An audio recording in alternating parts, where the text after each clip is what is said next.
Hi dears, welcome to my channel magic moon ടാറ്റ് reading by Ammu. So ഇന്ന് നമ്മുടെ reading topic എന്ന് പറയുന്നത് current situation of a person എന്നുള്ളതാണ് നോക്കാൻ വേണ്ടി പോകുന്നത്. അതുപോലെ തന്നെ third party as a person എന്നുള്ളവർക്ക് ഉണ്ടെങ്കിൽ അതും കൂടി നമ്മൾ ഇന്ന് നോക്കുന്നതാണ്. എപ്പോഴും പറയുന്ന പോലെ ഇതൊരു ജനറൽ റീഡിംഗ് ആണ്. നിങ്ങൾക്ക് റെസനേറ്റ് ചെയ്യുന്ന മാത്രം എടുക്കാത്ത കാര്യങ്ങൾ അവോയ്ഡ് ചെയ്യുക. അപ്പോൾ നമുക്ക് റീഡിങ്ങിലേക്ക് കടക്കാം. Okay, current feeling of your person.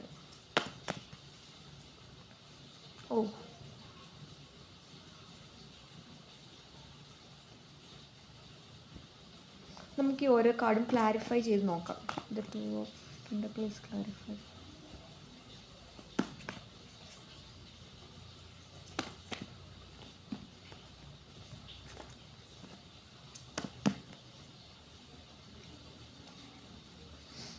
Bottom of the deck the 6 of wands ആണ്. ഒരുപാട് പേരെ സംബന്ധിച്ചിടത്തോളം ഒരു ടോക്സിസിറ്റിയിൽ നിന്ന് രക്ഷപ്പെട്ട് പുതിയൊരു ബിഗിനിങ്ങിലേക്ക് തുടങ്ങണം, നിങ്ങൾക്ക് വേണ്ടി ജീവിക്കുന്ന ആ ഒരു പാറ്റേണിലേക്ക് പോകുന്ന ഒരു വ്യക്തികളാണെന്ന് തോന്നുന്നു. കാരണം ഇപ്പോൾ നിങ്ങളുടേതായിട്ടുള്ള ലൈഫൊക്കെ എൻജോയ് ചെയ്തവരാണ് എങ്കിൽ ആ ഒരു വ്യക്തിക്കാണ് ഇപ്പോൾ ഹേർട്ട് ബ്രേക്ക് ആയിട്ട് തോന്നുന്നത്. കാരണം കണ്ണുണ്ടാകുമ്പോൾ കണ്ണിൻ്റെ വില മനസ്സിലാവില്ല എന്നുള്ള ഒരു കോൺസെപ്റ്റില്ലേ, അതിലൂടെ തന്നെയാണ് പോകുന്നത്. കാരണം നിങ്ങളുണ്ടായ സമയത്ത് അല്ലെങ്കിൽ നിങ്ങൾ പോയാലും അല്ലെങ്കിൽ വേറൊരു ഓപ്ഷന് പിറകെ പോയ ഒരു വ്യക്തിയാണെങ്കിൽ ഇപ്പോൾ നിങ്ങളെക്കുറിച്ച് ഓർക്കുന്നു അല്ലെങ്കിൽ മിസ് ചെയ്യുന്നു, അല്ലെങ്കിൽ വീണ്ടും നിങ്ങളോട് സംസാരിക്കാൻ വേണ്ടി പറ്റിയിട്ടുണ്ടെങ്കിൽ ചിലവർക്ക് പലരെ സംബന്ധിച്ചിടത്തോളം നിങ്ങളുടെ ടോക്കിംഗ് സ്റ്റൈൽ വളരെ ഇഷ്ടമുണ്ടാവും. അതുപോലെ തന്നെ പറയുകയാണെന്നുണ്ടെങ്കിൽ സോഡിയാക് സൈൻ ആയിട്ടുള്ള സ്കോർപിയോൺ, പൈസിസ്, അക്യൂറിയസ്, ജെമിനി ഇതൊക്കെ എടുത്ത് കാണിക്കുന്നുണ്ട് ഈ ഒരു ടൈം. ബാക്കിയുള്ളവർക്ക് ഇല്ല എന്നല്ല, പക്ഷെ എടുത്ത് കാണിക്കുന്ന കുറച്ചും കൂടി ഈ ഒരു സൈൻസാണ് കാപ്രിക്കോൺ. ഓക്കെ, അപ്പോൾ പറയാന്നുണ്ടെങ്കിൽ ആ ഒരു വ്യക്തി പറയാണ്, എന്ത് തന്നെ വന്നിട്ടുണ്ടെങ്കിലും ആ ഒരു വ്യക്തിയുടെ ഒരു കോൺഫിഡൻസിൻ്റെ ബേസിലാണ് ആ ഒരു വ്യക്തി ഇപ്പോൾ മുന്നോട്ട് പോകുന്നത് എന്നുള്ള രീതിയിലാണ് കാണിക്കുന്നത്. കാരണം എന്ത് തന്നെ വന്നാലും ആകാശം പൊളിഞ്ഞ് വീണാലും ഞാൻ ഓക്കെയാണ് എന്നുള്ളൊരു കോൺസെപ്റ്റ്, അല്ലെങ്കിൽ നിങ്ങളുടെ മുന്നിൽ ഞാൻ ഓക്കെ അല്ല എന്ന് പ്രൂവ് ചെയ്യാൻ ആ ഒരു വ്യക്തി ആഗ്രഹിക്കുന്നില്ല. പക്ഷെ എന്നിരുന്നാൽ നിങ്ങൾ ഹാപ്പി ആവുന്ന ഒട്ടും അത്രമേൽ ഇഷ്ടപ്പെടുന്നുമില്ല എന്നുള്ള രണ്ടിൻ്റെ ഇടയിലുള്ള ഒരു രീതിയിലാണ് എനിക്ക് കാണിക്കുന്നത്. കാരണം ആ ഒരു വ്യക്തിയുടെ ലൈഫിലേക്ക് നിങ്ങൾ വരണം, എന്നിരുന്നാൽ മാത്രമേ നിങ്ങളെ വിഷമിപ്പിച്ച ആ ഒരു സന്തോഷത്തിലൂടെ ആ ഒരു വ്യക്തിക്ക് മുന്നോട്ട് ആ ഒരു വ്യക്തി പറയുന്നത് നിങ്ങളുടെ ഇമോഷണലിനെ ഒരു ഇന്ധനമാക്കി മാറ്റിയിട്ടുണ്ട് എന്നുള്ളതാണ്. കാരണം അതിലൊക്കെ ഒരു ആശ്വാസം കണ്ടെത്തിയ ഒരു വ്യക്തികളാകാം, അത്രയും ടോക്സിസിറ്റിയിലൂടെ നിങ്ങൾ സഹിച്ചിട്ടുണ്ടാകാം. അതുപോലെ തന്നെ പറയുകയാണെന്നുണ്ടെങ്കിൽ എപ്പോഴും ഒരാൾ ഈ ഒരു റിലേഷൻഷിപ്പിൽ ഏറ്റവും കൂടുതൽ എഫേർട്ട് എടുക്കും, ബാക്കിയുള്ള ആ സെക്കൻഡ് ആളെന്ന് പറയുന്നത് എപ്പോഴും അല്ലെങ്കിൽ നിങ്ങൾ വന്നാലും ഇല്ലെങ്കിലും ഒരു ഓപ്ഷൻ പോലെ നിങ്ങളെ ട്രീറ്റ് ചെയ്തിട്ടുണ്ടായിരുന്നു എന്നുള്ളതാണ്. അപ്പോൾ ദ കർമ്മ ഈസ് ദ ബൂമറിങ്, അതായത് കറങ്ങിത്തിരിഞ്ഞ് ദ വീൽ ഓഫ് ചക്ര, അതല്ലെങ്കിൽ കർമ്മ എന്നുള്ള രീതിയിൽ നമുക്ക് നോക്കാൻ വേണ്ടി പറ്റുന്നത് എന്താണ്, ദ വീൽ കാർഡാണ്. എന്ന് പറഞ്ഞാൽ ആ വ്യക്തി ചെയ്തത് എന്താണോ അതിൻ്റെ ഓരോരോ രീതിയിൽ ആ ഒരു വ്യക്തിക്ക് തന്നെ കിട്ടുന്നു എന്നുള്ള രീതിയിലാണ് പറയുന്നത്.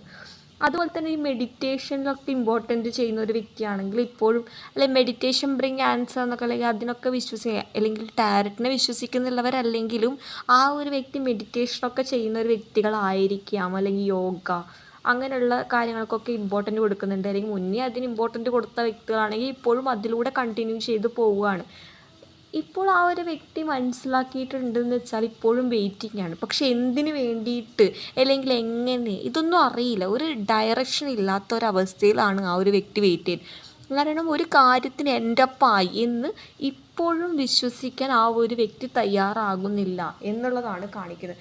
അപ്പോൾ ഇടയ്ക്ക് ഒരു വ്യക്തി വിചാരിക്കും വേണ്ട എനിക്ക് നിങ്ങളില്ലെങ്കിലും ഓക്കെയാണ്, പിന്നെ നിങ്ങൾ കൊടുത്ത ആ ഒരു സ്നേഹവും കെയറും അതൊന്നും തേർഡ് പാർട്ടി പേഴ്സണായിട്ടുള്ളവർക്കാണെങ്കിൽ അത് കൊടുക്കാനാവുന്നില്ല. അവർ ചിലപ്പോൾ സെൽഫിഷ് ആയിട്ടുള്ള കാര്യങ്ങൾക്ക് വേണ്ടിയിട്ടായിരിക്കാം, അവരുടെ ആഗ്രഹങ്ങൾക്ക് വേണ്ടിയിട്ടായിരിക്കാം കൂടുതൽ ഡിപ്പെൻഡ് ചെയ്തിട്ടുണ്ടായിരുന്നത്. മേ ബി പലർക്കും ഒരു പണമായിട്ട് കണക്കാക്കുന്നുണ്ട്.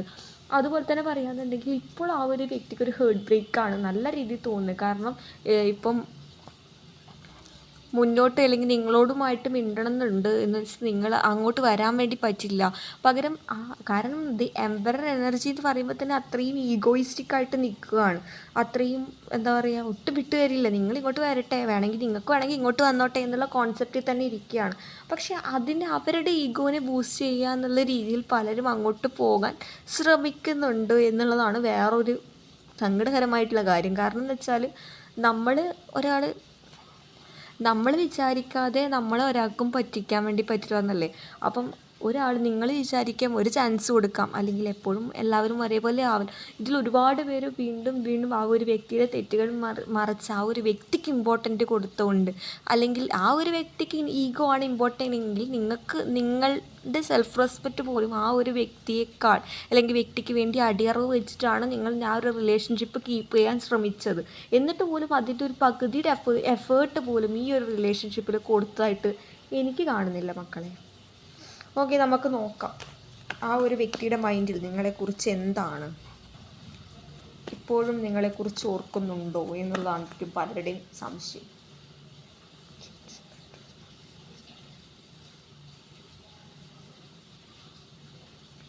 പല കാര്യങ്ങളിലും മുമ്പ് നിങ്ങൾ അംഗീകരിക്കാത്തതാണെങ്കിൽ ഇപ്പോൾ ചില കാര്യങ്ങൾ മുന്നിലേക്ക് അല്ലെങ്കിൽ തെളിഞ്ഞു വരുന്ന സമയത്താണ് അന്ന് അല്ലെങ്കിൽ നിങ്ങളായിരുന്നു ശരിയെന്ന് ആ ഒരു വ്യക്തി മനസ്സിലാക്കുന്നത്. ചില കാര്യങ്ങൾ കാലങ്ങൾ തെളിയിച്ചു കൊടുക്കേണ്ടതാണ് എന്നുള്ള രീതിയിലാണ് കാണിക്കുന്നത്.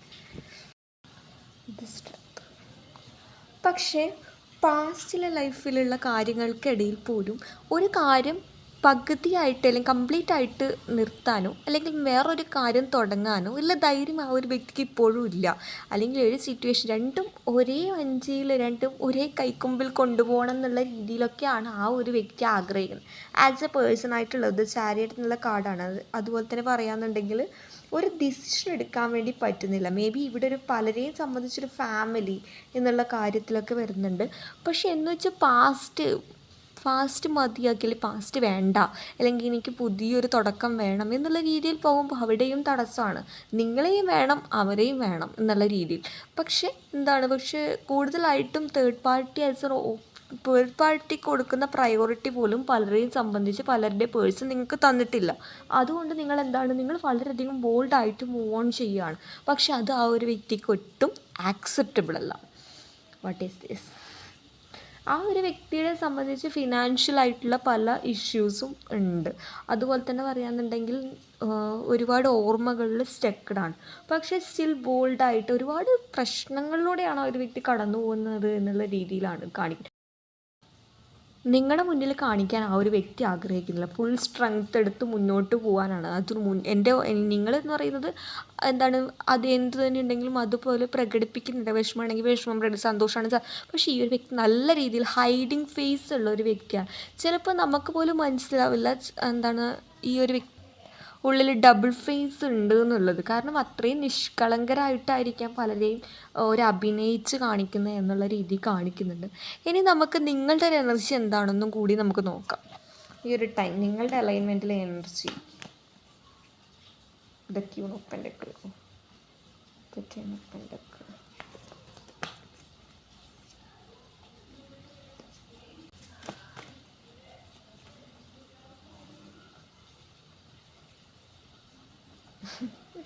അവരോട് ഇഞ്ച് കോമ്പറ്റേറ്റ് ചെയ്യുന്ന ഒരു എനർജി തന്നെയാണ് നിങ്ങളുടെ എനർജി എന്ന് പറയാൻ വേണ്ടി പറ്റുന്നത്.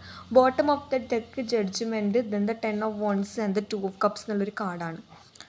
ഇങ്ങനെ ഒരു എനർജി വരുന്നുണ്ടെങ്കിൽ തന്നെ ഏറ്റവും കൂടുതൽ ഒരു പെയിൻഫുൾ ആയിട്ടുള്ള സിറ്റുവേഷനിലൂടെ കടന്നു പോയവരുടെ എനർജിയാണ് എനിക്ക് കാണിക്കുന്നത്. കാരണം എന്ന് വെച്ചാൽ പണ്ടെപ്പോഴും ഒരു വ്യക്തിയുടെ നിങ്ങൾ എന്ന് പറയുന്നത് സ്നേഹിക്കാൻ മാത്രം അറിയുന്ന ഒരുപാട് നല്ല നല്ല ആൾക്കാരാണ് എൻ്റെ മുന്നിലുള്ളത്. അതുങ്ങളെന്ന് പറയുന്നത് അഭിനയം കണ്ടപ്പോഴും യഥാർത്ഥ സ്നേഹമാണെന്ന് പറഞ്ഞ് തെറ്റിദ്ധരിച്ചു പോയ അല്ലെങ്കിൽ അങ്ങനെയുള്ളൊരു എനർജിയൊക്കെ കാണിക്കുന്നുണ്ട്. അല്ലെങ്കിൽ ഇവർ തകർത്താടി അഭിനയിച്ചപ്പോൾ അതായിരുന്നു യഥാർത്ഥ സ്നേഹം എന്ന കാലം നിങ്ങൾക്ക് പലതും തെളിയിച്ചു തന്നിട്ടുണ്ട്. ഈ യൂണിവേഴ്സിൽ നിങ്ങൾ വിശ്വസിക്കുന്ന ആ ഒരു ദൈവിക ശക്തി എന്തും തന്നെ ആയിക്കോട്ടെ, പ്രപഞ്ചശക്തി, അത് നിങ്ങളുടെ മുന്നിലേക്ക് പല സത്യങ്ങളും കാണിച്ചു തന്നിട്ടുണ്ട്. നിങ്ങൾക്ക് ഒറ്റയ്ക്കിരിക്കുന്ന സമയത്ത് അല്ലെങ്കിൽ നിങ്ങൾക്ക് പല കാര്യങ്ങളും വീണ്ടും വീണ്ടും തെളിയിച്ചിട്ടുണ്ട്. പക്ഷെ അന്നൊക്കെ നിങ്ങളതൊന്നും കണ്ടില്ലെന്നടിച്ച് ഇതൊക്കെ വെറും എൻ്റെ തോന്നൽ മാത്രമാണ് എന്നുള്ള രീതിയിൽ കാണിച്ച് നിങ്ങൾ മുന്നോട്ട് പോയിട്ടുണ്ട്. എന്നാൽ പോകെ ഓരോരോ നിങ്ങളുടെ നിഗമനങ്ങളും സത്യമായി തുടങ്ങുമ്പോഴാണ് നിങ്ങൾക്ക് ഓരോന്നും ഈ വ്യക്തിയുടെ കപട മുഖം നിങ്ങളുടെ മുന്നിൽ വന്നത് എന്നുള്ള രീതി കാണിക്കുന്നുണ്ട്. ഈ ഒരു വ്യക്തിയെ സംബന്ധിച്ച് വളരെയധികം സെൽഫ് സെൻറ്റേർഡ് ആയിട്ടുള്ള ഒരു വ്യക്തിയാണ്. കാരണം ഞാൻ എന്നുള്ള ഒരു ഭാവം. എന്നാൽ അതൊക്കെ നിങ്ങളെ സംബന്ധിച്ചെന്ന് പറയുന്നത് നിങ്ങൾ സ്നേഹിക്കുന്നവർക്ക് വേണ്ടിയിട്ട് നിങ്ങൾ ഫുൾ ലോകം തന്നെ കീഴടക്കും, അല്ലെങ്കിൽ ലോകം തന്നെ കൊടുക്കാൻ തയ്യാറാണെന്നുള്ള രീതിയിലുള്ളവരാണ്. അതുപോലെ തന്നെ പറയുകയാണെന്നുണ്ടെങ്കിൽ എന്ത് തന്നെ പെയിൻഫുൾ ആയിട്ടുള്ള സിറ്റുവേഷൻ വന്നാലും നിങ്ങളിപ്പോൾ അത് മറികടക്കാൻ പഠിച്ചിരിക്കുന്നു എന്നുള്ളതാണ്. അതായത് ലൈഫിൽ ഒരു പോയിന്റിൽ ഒരാൾക്കും നിങ്ങളെ തകർക്കാൻ പറ്റില്ല എന്ന് നിങ്ങൾ തോന്നിക്കുന്നിടത്താണ് നിങ്ങളുടെ യഥാർത്ഥ വിജയമെന്ന് നിങ്ങൾ പലരും തിരിച്ചറിഞ്ഞിട്ടുള്ളതായിട്ട് കണക്കാക്കുന്നുണ്ട്. അതുപോലെ തന്നെ പറയുകയാണെന്നുണ്ടെങ്കിൽ ഇനി എനിക്ക് എൻ്റെ ലൈഫിൽ ഇനി ആരും വേണ്ട, അല്ലെങ്കിൽ എന്നെ സ്നേഹിക്കുന്നവർക്ക് വേണ്ടിയിട്ട്, എൻ്റെ ഫാമിലിക്ക് വേണ്ടിയിട്ട്, എൻ്റെ കുട്ടികൾക്ക്, അല്ലെങ്കിൽ മാരീഡ് കഴിഞ്ഞവരൊക്കെ ആണെങ്കിൽ എൻ്റെ കുട്ടിക്ക് വേണ്ടി ലൈഫ് സ്പെൻഡ് ചെയ്യണം എന്നുള്ള രീതിയിലൊക്കെ നിങ്ങൾ ആഗ്രഹിക്കുന്നുണ്ട്. അത് പലരെ സംബന്ധിച്ച് അതൊരു ബേസിക് നീഡാണ്, അത് എൻ്റെ ആവശ്യമാണ് എന്ന് മനസ്സിലാക്കിയിടത്താണ് നിങ്ങൾക്ക് വേണ്ടിയിട്ട് പുതിയൊരു വെളിച്ചം തുറന്നു വരുന്നതായിട്ട് കണക്കാക്കുന്നത്. അതുപോലെ തന്നെ പറയുകയാണെന്നുണ്ടെങ്കിൽ ചില കാര്യങ്ങളിൽ പലരും വീണ്ടും വെയിറ്റ് ചെയ്യുന്നുണ്ട്. എത്ര കിട്ടിയാലും പഠിക്കില്ല എന്നുള്ള രീതിയിൽ വീണ്ടും വെയിറ്റ് ചെയ്യാം, അല്ലെങ്കിൽ കാത്തിരിക്കാം എന്നുള്ള കൈൻഡ് ഓഫ് എനർജിയിലേക്കാണെങ്കിൽ അവർക്ക് മാത്രമാണ് കുറച്ച് പെയിൻഫുള്ളായിട്ടുള്ള സിറ്റുവേഷൻ, അല്ലെങ്കിൽ അവരാഗ്രഹിച്ച പോലുള്ള രീതിയിൽ ഇപ്പോൾ വരാൻ ചാൻസ് കുറവാണ്. അല്ലെങ്കിൽ നിങ്ങൾ വന്നാൽ തന്നെ നിങ്ങൾ എക്സ്പെക്റ്റ് ചെയ്ത ആ ഒരു ബിഹേവിയർ ആയിരിക്കില്ല ആ ഒരു വ്യക്തിയിൽ നിന്നും കിട്ടാൻ വേണ്ടി പോകുന്നത്. അല്ലെങ്കിൽ നിങ്ങൾ വിചാരിക്കുമോ ഇനി ഇപ്പോൾ വന്നല്ലോ, എൻ്റെ ആൾ വന്നല്ലോ എന്നുള്ള രീതിയിൽ സന്തോഷിക്കുന്നുണ്ടാകാം. പക്ഷേ ഓൺ ആൻഡ് ഓഫിലേക്ക് പോകാനുള്ള ചാൻസ് കൂടുതലാണ്. എല്ലാവരുടെയും അല്ല, പിന്നെ അതൊരു തേർഡ് പാർട്ടി പേഴ്സൺ എന്നുള്ളവർക്ക് ഇല്ലാത്തവർക്കാണെങ്കിൽ തിരിച്ചു വരുന്നുണ്ടെങ്കിൽ നിങ്ങളുടെ വില മനസ്സിലാക്കി വരുന്നവർക്ക് മാത്രം ആ ഒരു ജെന്യൂനിറ്റി കീപ്പ് ചെയ്യണമെന്ന് അവർ വാക്കുകളിലല്ല, അത് നേരെ മറിച്ച് ആ ഒരു എഫേർട്ടിൽ ആ ഒരു വ്യക്തി എത്രത്തോളം അല്ലെങ്കിൽ കാണിക്കുന്നുണ്ടോ അതിനാണ് കാര്യം എന്നുള്ളതാണ് ആദ്യമേ പറയാനുള്ളത്. അപ്പം കുറേ ആളെ സംബന്ധിച്ച് നിങ്ങൾ നിങ്ങളുടേതായിട്ടുള്ള കാര്യങ്ങൾ നോക്കും, നിങ്ങളുടെ എഡ്യൂക്കേഷൻ, കരിയർ, അതുപോലെ തന്നെ നിങ്ങളുടെ ഫ്രണ്ട് സർക്കിൾ, ഇതൊക്കെയാണ് നിങ്ങളുടെ ഹാപ്പി പ്ലേസ് അല്ലെങ്കിൽ നിങ്ങളുടെ ഫാമിലി എന്നുള്ള രീതിയിൽ കാണിക്കുന്നുണ്ട്. അതിൻ്റെ ഇടയ്ക്ക് എന്ത് തന്നെ വന്നാലും അത് ഓവർകം ചെയ്യാനുള്ള ആ ഒരു നിങ്ങളുടെ ഉള്ളിൽ തന്നെ ആ ഒരു തീനാളം ഇനിയും അണഞ്ഞിട്ടില്ല. അപ്പോൾ അതിന് നിങ്ങൾ വീണ്ടും ചെറിയൊരു കരുതലോട് കൂടി മുന്നോട്ട് പോയാൽ നിങ്ങൾക്ക് പണ്ടത്തെക്കാൾ നിങ്ങളുടെ നഷ്ടപ്പെട്ടു പോയ നിങ്ങൾ എന്നൊക്കെ ഉണ്ടാവും, പണ്ടത്തെ നിങ്ങൾക്ക് വീണ്ടും തിരിച്ചെടുക്കാൻ പറ്റും എന്നുള്ളതാണ് കാണിക്കുന്നത്. ഇനി നമുക്ക് നിങ്ങൾക്കുള്ള ഗൈഡൻസ് എന്താണെന്നും കൂടി നമുക്ക് നോക്കാം.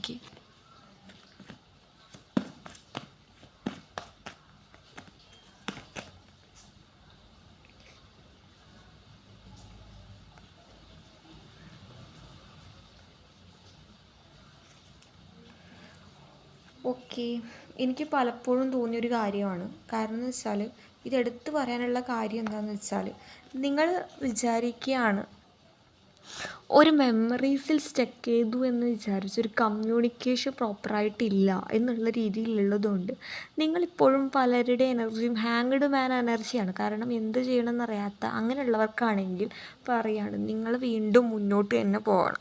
നിങ്ങളുടെ ലൈഫിൽ കടന്നുപോയ ഒരുപാട് ദുരനുഭവങ്ങൾ ഉണ്ടാവാം, അല്ലെങ്കിൽ മോശമായിട്ടുള്ള അനുഭവങ്ങളൊക്കെ നിങ്ങൾക്ക് പലരും തന്നിട്ടുണ്ടാകും. എന്നാൽ അതൊക്കെ മാറ്റിവെച്ച് ഇനിയും നിങ്ങൾക്ക് മുന്നോട്ട് ഇനിയും നല്ല നല്ല അനുഭവങ്ങൾ കടന്നു പോകാനുണ്ടെന്ന് നിങ്ങൾ തിരിച്ചറിയുന്ന ആ ഒരു നിമിഷം അവിടെയാണ് നിങ്ങളുടെ ജയം എന്നുള്ളതാണ്. അതിൻ്റെ ഇടയ്ക്ക് ഇതൊക്കെ ഒരു ലെസണായിട്ട് മാത്രം കണക്കാക്കുക. അതുപോലെ തന്നെ നല്ല മെമ്മറീസ് നിങ്ങളെപ്പോഴും ക്യാരി ഔട്ട് ചെയ്യുക. നിങ്ങളെ സന്തോഷിപ്പിക്കുന്ന കാര്യങ്ങൾക്ക് നിങ്ങൾ കൂടുതൽ ഊന്നൽ കൊടുക്കുക. അതുപോലെ തന്നെ നിങ്ങളുടെ ലൈഫിൽ നിങ്ങളെ മനഃപൂർവ്വം വേണ്ടെന്ന് വെച്ച് അല്ലെങ്കിൽ മാറി നിൽക്കുന്നവർക്ക് വേണ്ടിയിട്ട് വീണ്ടും അങ്ങോട്ട് നിങ്ങളുടെ സെൽഫ് റെസ്പെക്റ്റൊക്കെ വീണ്ടും കളഞ്ഞു പോകാതെ നിങ്ങൾ നിങ്ങളുടേത് ഇമ്പോർട്ടൻ്റ് കൊടുക്കുക. അതുപോലെ തന്നെ നിങ്ങളുടെ മണി, കരിയർ, അതുപോലെ തന്നെ എഡ്യൂക്കേഷൻ, ഇതിനൊക്കെ ഇമ്പോർട്ടൻ്റ് കൊടുത്ത് മുന്നോട്ട് പോവുകയാണെങ്കിൽ നിങ്ങളെ കത്ത് നല്ല അവസരങ്ങൾ തന്നെ വെയിറ്റ് ചെയ്യുന്നുണ്ടാവും. അതുപോലെ തന്നെ നിങ്ങളുടെ ലൈഫിലൊരു പുതിയൊരു എൻട്രിയും പലരെയും സംബന്ധിച്ച് കാണിക്കുന്നുണ്ട്. അതുപോലെ തന്നെ പറയുകയാണെന്നുണ്ടെങ്കിൽ ചില കാര്യങ്ങളിൽ നമുക്ക് മുന്നോട്ട് നീങ്ങാൻ പറ്റില്ല എന്ന് ചിന്തിക്കുന്ന അവിടെയാണ് ആ ഒരു കോൺസെപ്റ്റാണ് നിങ്ങളുടെ മൈൻഡിൽ നിന്നും ആദ്യം മാറ്റേണ്ടത്. അപ്പം ഗൈസ്, ഇതാണ് ഇന്നത്തെ റീഡിങ്. ഇന്നത്തെ റീഡിങ് എനിക്ക് ഇഷ്ടമെന്ന് വിശ്വസിക്കാൻ ഇഷ്ടമില്ല. ഷെയർ ചെയ്യുക, സബ്സ്ക്രൈബ് ചെയ്യുക. അപ്പോൾ അടുത്ത റീഡിങ് കാണുന്നവരെ